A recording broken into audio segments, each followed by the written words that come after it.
computer. Yep. Going. Okay, so hello everybody. I just want to welcome the lovely Sarah, who is in our group, for those of you who have met her. For those of you who haven't, this is Sarah. And Sarah has been working with me for some time with regards to understanding her Judge Saboteur. And what I wanted to do was ask Sarah to share some insight around this with you, just so that you can get a bit of a heads up as to what to expect, and also how you've learned, looking back now, how this impacts you. So is it okay if I ask you some questions? Of course it is. Thank you very much. Can't guarantee you'll get a coherent response, but let's go.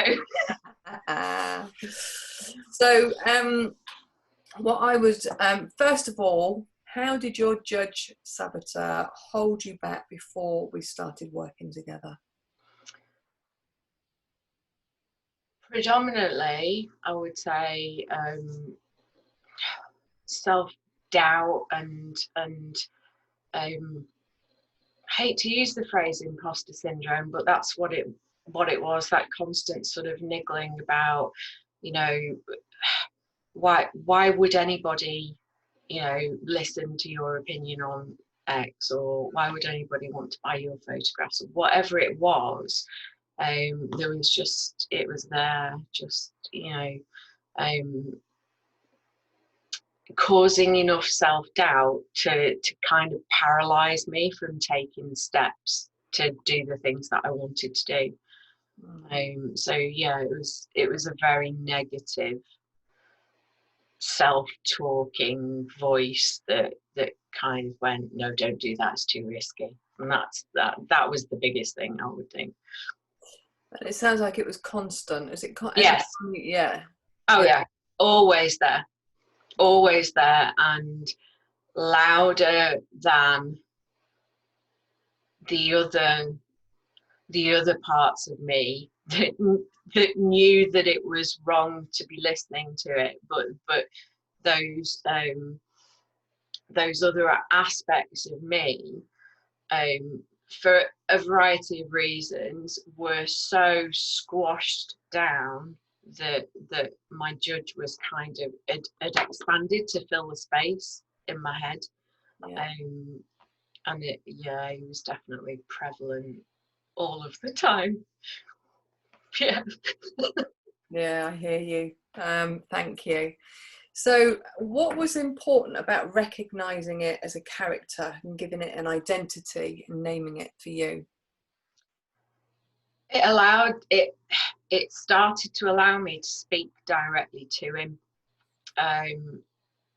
So rather than it being this intangible feeling and sort of niggling doubts that were running through my head, it allowed me to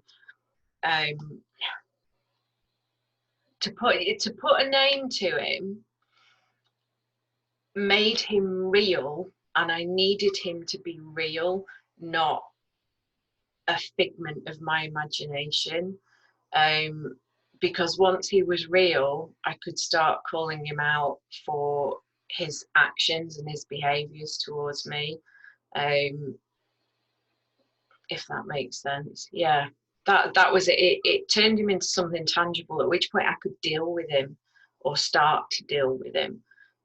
Whereas previously there was nothing to deal with. It was just there. Kind of didn't give him any space to hide from you. Mm. Yeah, the more you got to know him, how he's going to show up, recognize his voice, we were allowed to call him out and not allow him to hijack you. Yeah, because he was very much filling the space in my head. I had got to a point where he was front and center in terms of the way I was living my life and making my decisions. So his voice was strongest, whereas now the work that we've done on identifying him and recognizing him, but also identifying my little inner unicorn who chases him off. I can put him in a place now. It's almost like I've created a mental space where if he creeps out of it, I put him back in that space now, because he isn't physical, but he is physical. If that, yeah, it feels weird saying it, but he is very tangible to me now that I feel him. Brilliant. Well, thank you. So what was the impact then of being able to call him out and put him in that box? How's that changed things for you? I would say that prior to recognizing him, he took my voice and at times made me feel quite worthless and insignificant, and I felt like I wasn't being seen for who I was, because I would listen to that voice and submit to the things that were being said to me. So I would accept that, you're not worthy, why would anybody, all of that negativity, I took it on, and so it stopped me from being seen for who I wanted to be seen as. Whereas now, he's still there. He still crops up on a daily basis, but I see him coming now, and because I can see him coming, it's very rare now where he blindsides me. So it feels like I've taken away his ability to be stealthy and sneaky, and actually he's in broad view all of the time. So if he starts stepping towards me, I can sort of switch my focus to him and take the actions that I need to send him back from whence he came. And he doesn't go away. He just gets put somewhere where his voice is muffled, and it isn't the key voice in my head. So because of that, I think I am braver. I'm much more open to exploring the different facets of me, and I'm also much more open to exploring suggestions about things that perhaps previously I might have been uncomfortable about. So I'm thinking about the curveball you threw me about the direction that I thought I wanted to go, and actually that had he still been the dominant voice, I'd have pushed that back to you and said, no, I'm not exploring that at all, because it's too frightening, it's too whatever. Whereas actually exploring it, putting him over there and saying, no, I'm going to do this, it might not work, but I'm going to do this, has actually opened up this massive world of possibilities that's actually looking like it could be really, really, really fulfilling. And I wouldn't have done that had he still been predominant in my head. I love that.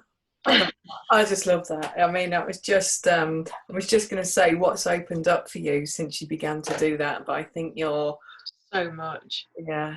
So much. I am in such a different place. Even, I mean, what month are we? Nearly August. I think we've been working together, haven't we, for 4 months? But I think I connected with you in January, and I was like, oh my Lord, I need to work with that lady. But just in that, I mean, we didn't even talk about him. We didn't identify him until I think probably a couple of months into the journey. We did so much other work, and since then, I just feel like my heart has opened, that my relationship's so much better. that even though life's quite stressful at the moment because there's no money coming in, I'm in a much better place to hold my nerve because he's not there going, go and do something, get some money, you need to go and get a job, you need to do this. Because the other aspects of me, the creatives in me are going, no, this is going to work, you're on your path, it's working, and their voices are much more dominant. So yeah, the whole world has opened up for sure. For sure. Thank you.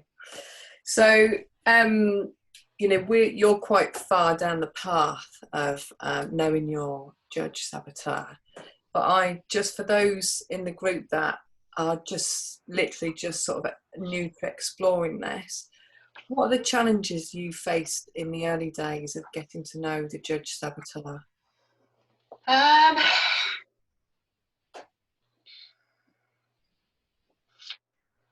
Starting to recognise him was difficult because he was quite it was more of a sensation than something that I could pinpoint. And in my mind, when we started exploring him, it was more of a sense of like malevolence and darkness. It felt very, I'm a big Lord of the Rings nerd, it felt very like the sort of the dark spirits that Frodo would see when he put on the ring. It was that sort of and when once we named him Ian, bless him, it kind of took away some of the scariness of it, because it was quite a fearful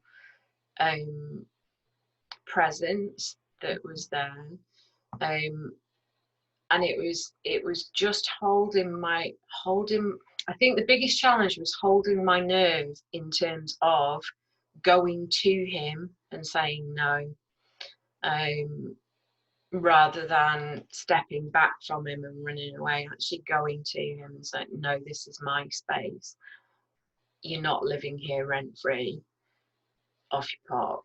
And that took a lot of journaling. It took a lot of time of sitting and reflecting, and I've got my journal in front of me, because I had a week in April where I felt like I went backwards, because I started being quite critical of myself again and sort of slipping into that punishing thing, and I journaled. I just journaled for about 2 hours that afternoon, and I wrote an essay, and I reframed it in terms of rewarding myself or acknowledging myself for the fact that, yes, I had given in to his voice a little bit, but I'd recognised that I had, and I'd started taking some actions to resolve that. So I'd not immediately given in and given up and said, what's the point, I'm back to where I started. Yes, I had taken a step back, but I was in a better position to take the steps forward again. And again, that's massive for me, because I'm somebody previously who, if I hit a block in the road, I would quite often go, oh, yeah, okay, I'll turn around, off I go. So yeah, The obstacle is the way, right? yes. Yeah. Climb it. Yeah, it's and I think everybody, it's perfectly normal to take this big step ahead and then take 2 steps back. It's all part of the learning as well, because what I'm hearing is that you got some really rich learning from that experience. Yeah, and the journaling for me has been a massive part of that, to actually sit. So I do a lot more thinking now, and don't see that as, I don't see me sitting down in my comfy chair in my office with a cup of tea and just sitting and thinking as wasted time. I see that as processing and letting things sink in, and then writing about it later on in the day or a couple of days later. That's massive, because when I now look back through the journal, which I do like every couple of weeks, I go right the way back to the start and look, it's a real reinforcement of how much growth and change there's been. And so particularly on a day where I maybe don't feel as positive about where I'm at right now, I go back to that and look at it and then go, yeah, you're all right. And it's important. Yeah, those journal. I mean, my journals are. I've got stacks of them here. Yeah, I know, I'm surrounded by notebooks. Yeah, and that they are. They're just they've been a real place they gave me my life back. They were a place, a safe space for me to explore without judgment, and a place to reflect myself back at me. It's a really powerful tool and ritual, actually. Yes. It's a daily practice. Yeah. So how has getting to know your saboteur's tricks helped you anticipate the hijacking? Gosh, that's hard. I'm not hyper alert to it, but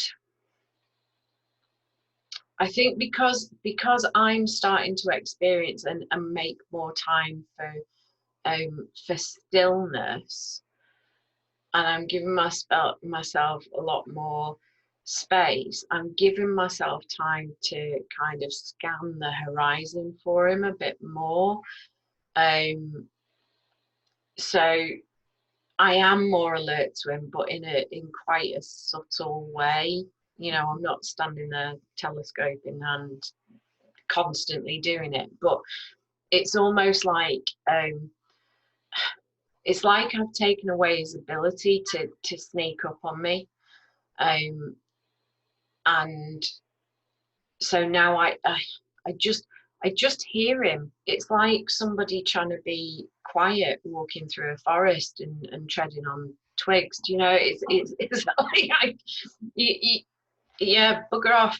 Yeah. But interestingly, because I'm more aware of him, and I've only just realised this in the last couple of days, he's morphed into something else. So instead of this kind of dark, malevolent, formless shape, I can't believe these words are going to come out of my mouth, but he's turned into this little middle-aged job's worth of a man in grey slacks and a shirt and tie and carrying a clipboard. He reminds me of the guy who did my driving test with me when I was 17, which is 30 years ago, which tells you everything you need to know. But I feel like now he's having to be much more pernickety about how he gets to me, hence the clipboard. And that he's almost, you know, I've got a list of things that I'm going to go at it with, whereas now I go over and I take, in my head, the clipboard goes, I take his list away from him, off you pop, back in your cupboard. But it's really interesting that he's morphed into this officious little man. Still called Ian. But yeah, I've taken his power away. I've taken his power away and I've given myself the power. And that has caused a real mental shift in terms of how I am reflecting back on some of the episodes that have happened in my life in the past, God knows how many years. So I had a massive moment of realization last week that something really significant last year that I'd seen as a weakness because I walked away from it actually wasn't. It was me going, no, I'm not dealing with this, I'm taking the power back. And I only think that that shift in my perspective has changed because I understand him better now. Brilliant. What a great and it feels very much like that. You've gone from feeling a victim to actually this was an empowered choice. Yes. Yeah. Really powerful. Again, that's huge. Yeah. So the hijacking, although the saboteurs, they never stop. What's different, would you say, today?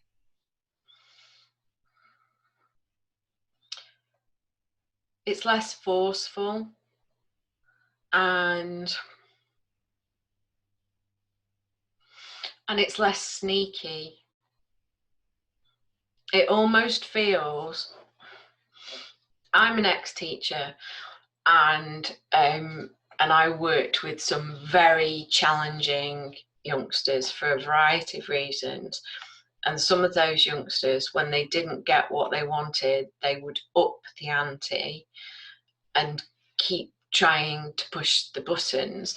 I think because I'm getting better at not reacting and responding to it in the way that it wants me to respond, it almost feels like he's less motivated to keep pushing the buttons. That he's not rolled over, but it feels like he's got less investment in trying to catch me out because he's not winning the battle. And I know he's never gonna walk away. But for as long as I'm strong enough with the other elements that are within me to keep dancing around him and throwing sparkles at him and all the rest of it, he's just not going to have the strength to reassert himself. And that's the thing. He's not got the room, he's not got the space. I'm not giving him the opportunity to reassert. So I can hear him whispering, but it's not loud and it's not persistent and it's not constant. And does that make sense? Yeah. No, nice. It's well, I mean, you're in control, aren't you? Yes. Yeah, and you basically put him back in his box. Okay. So tell us about your journey of getting to know the saboteur and what practices you used and how long you devoted time to that. Good call. So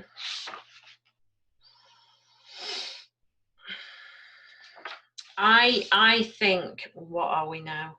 So it was early April in terms of actual time that, and it's interesting that this journey has run alongside lockdown, and lockdown for me has been a blessing.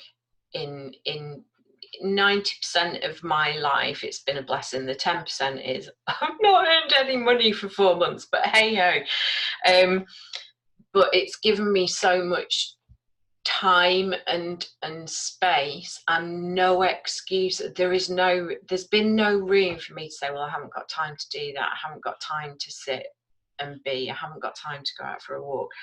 And so I have given myself the time and space pretty much daily. There's been some days where I've not, where I've given in to feeling a bit not right and needed to give myself just time to rest or eat chocolate and crisps and sit on the sofa and watch Netflix.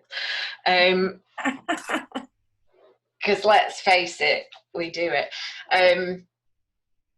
but the journaling's been really important to me. So my nighttime routine, I've got a chair in our bedroom.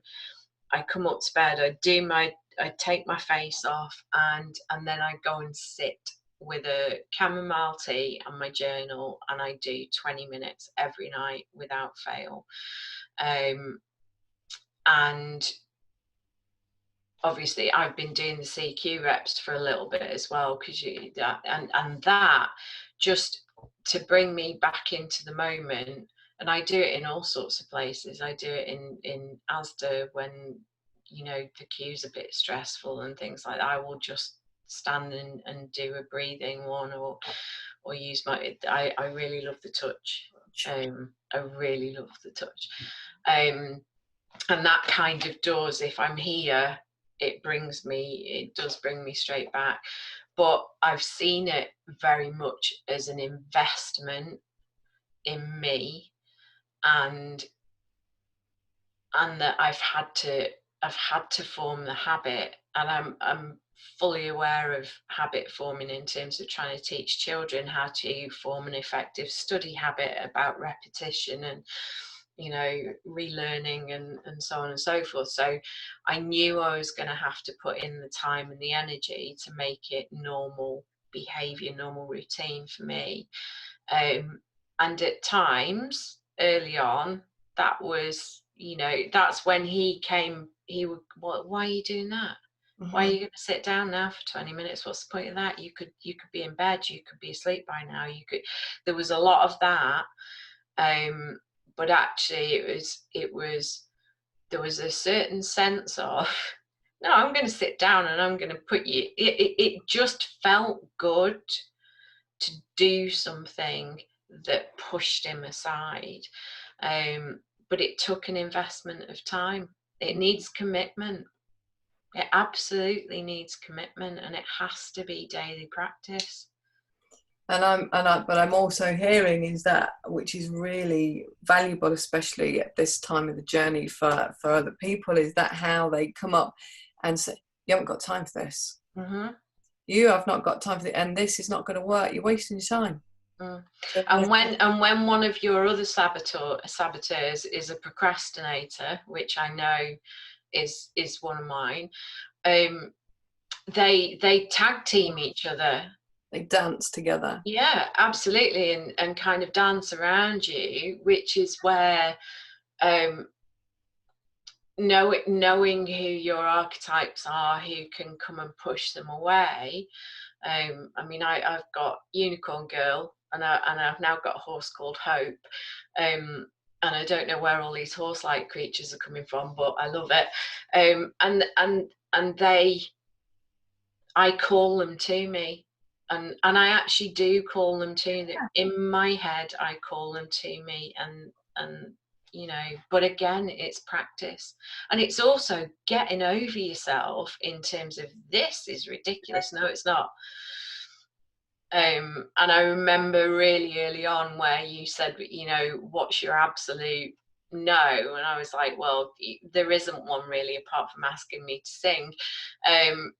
Because if you're doing the work, if you're going on the journey, you've got to do the work, and that's going to feel uncomfortable at times, and it's going to feel silly at times. But it ultimately, the only person it matters to is you. So you have to make that commitment to yourself. Yeah, no, definitely. And you mentioned there about the accomplice saboteurs and the archetypes, and we're going to be exploring those further on in the program. Yeah, I mean, once you realize, you start to see the bigger picture, all the dots start to fall into place. And what I'm seeing and what I know of you and what I'm hearing is that you've now got this incredible team inside of you to help you move forward. So rather than just having this one voice, what I'm really looking forward to is how this next layer, because it's constantly, and as you're learning, it's peeling back layers. As much as you learn, you know, the deeper we go in, the more movement we get, and you know, how your world is opening up now is amazing. I reflect quite often on sitting and talking to you that first night I met you, and I think, gosh, you were sat talking to somebody who was at that point a shell of the person that I am now, that kind of all of the richness and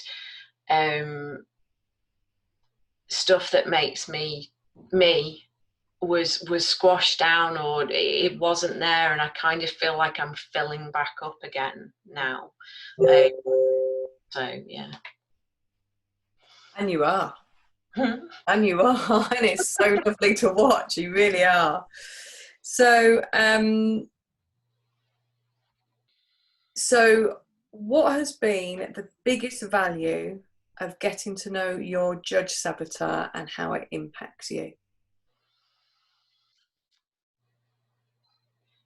I say yes to more things now, and I'm less prone to make up or to hang on to, frankly, quite puerile excuses for not doing things anymore. So I kind of, I haven't gone too far the other way. I'm not like completely devil may care, I'll take all the risks in the world, but I'm a lot more open to exploring ideas and talking about things and taking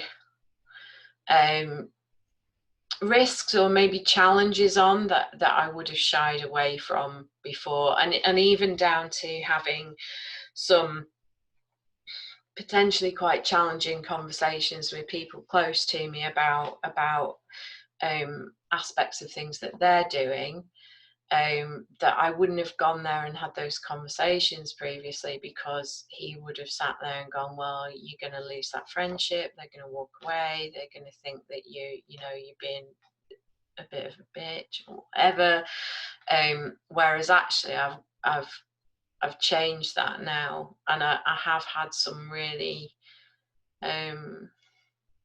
much more open and fruitful conversations with people, because I've not let him guide me, and I've been brave. I'm more courageous now. Is ultimately it. Definitely. Alive. I mean, I just, there's this real sense of, getting out there, making things happen, and really feeling like you're like, you mentioned the word fulfillment earlier, and it's like this, you're in this place of fulfillment, and it's just incredible to watch and see your journey as you've just done. Yeah. Like that, and very quickly too. It's almost, once we did that work, it unlocked these doors, and it's just gone woof. Yeah. Okay, so what advice would you give to other people in the group who are doing this work for the first time, and they're meeting that uncomfortable and challenging, they're in the challenging side of it and they're feeling really uncomfortable? What advice would you give to people?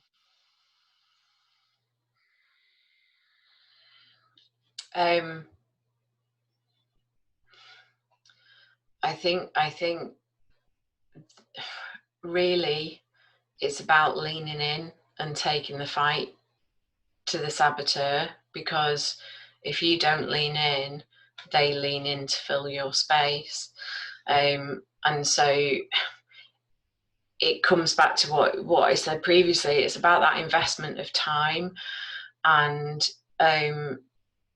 however you journal. I mean, I journal through writing, but even just voice notes to yourself or whatever, just when recognizing and acknowledging that it's happening and catching yourself. The danger when you start to identify him is that the very act of identifying almost pushes you into the behaviors that they want you to fall into. And so that needs you to open your eyes to recognize it, but then to kind of gird your loins and go, no, I'm not. And that takes a phenomenal amount of strength and commitment, and perseverance. And it's a training thing, isn't it? The more you do it, the less scary it becomes. And so it's the repetitiveness of calling it out. It's the repetitiveness of doing your journal, of doing the meditation, whatever it is that works for you, but call it out and keep calling it out. Persist with it. Lovely, thank you. And then just last but not least, is there anything else that you want to say to anybody who's listening? Oh my God, that's an open question. Why would you ask me an open question? I could talk for hours. I think a biggie for me, and I've touched on this, is that you might have quite a definite idea of the pathway that you think you want to be on. And when you've got that definite idea and somebody comes along and says, maybe that's not the right way, and have you thought about this? Once you've got a grip on your saboteur, you'll be more open to exploring that. And at a really basic level, that has been the thing that has opened my world up in the last 4 weeks, is you throwing a suggestion at me that I did rail against, and I know you recognise that I railed against it. And then I reflected on it for a couple of days, and then I went, well, okay, what's the harm? And it's that has opened this world of possibilities and made me recognise a completely different skill set and a completely different group of people who I want to serve, that I would never have gone near had I not been brave enough to accept the challenge. So I think that's the biggie for me. If a challenge comes your way, face it head on and explore it, because there's nothing to lose by exploring it, but there's a lot to lose by not exploring it. Lovely. That's wrapped that up really nicely. Thank you.